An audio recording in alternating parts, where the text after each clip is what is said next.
Le SIAP, sa mission, c'est de traiter les eaux usées de 9 millions de franciliens. Il y a aujourd'hui près de 35 espèces de poissons dans la Seine ou dans la Marne. Il n'y avait quasiment plus d'espèces de poissons dans les années 70.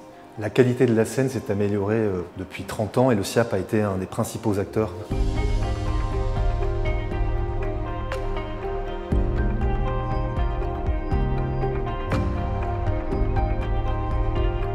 Ce livre est à la frontière entre récit historique et ouvrage technique. Il s'intéresse à l'évolution de la qualité de la Seine en lien avec les grandes étapes de l'évolution de l'assainissement francilien, qui débute il y a un siècle, alors que les eaux usées étaient épandues sur des champs agricoles et la Seine asphyxiée, pour arriver de nos jours où le système d'assainissement protège la Seine et préserve sa qualité.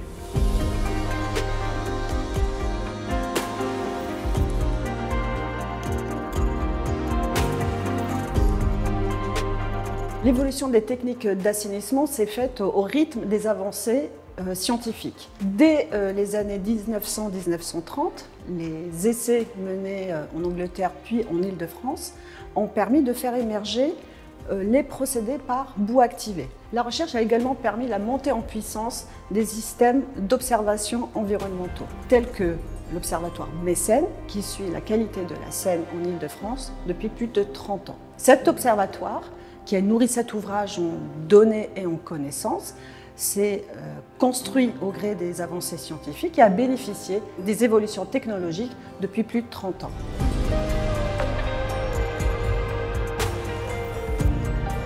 Cet ouvrage, il démontre que le SIAP a mis les moyens dans une vraie politique d'innovation. Depuis 50 ans, nous avons amélioré le système d'assainissement de l'Île-de-France. La recherche et l'innovation sont indispensables pour apprécier le chemin parcouru et pour appréhender les enjeux qui se dessinent devant nous. Il est question de micropolluants, mais également de fragilité de la rivière dans un contexte de changement climatique. En une phrase, cet ouvrage, c'est dire là d'où on vient, là où on est et là où on va.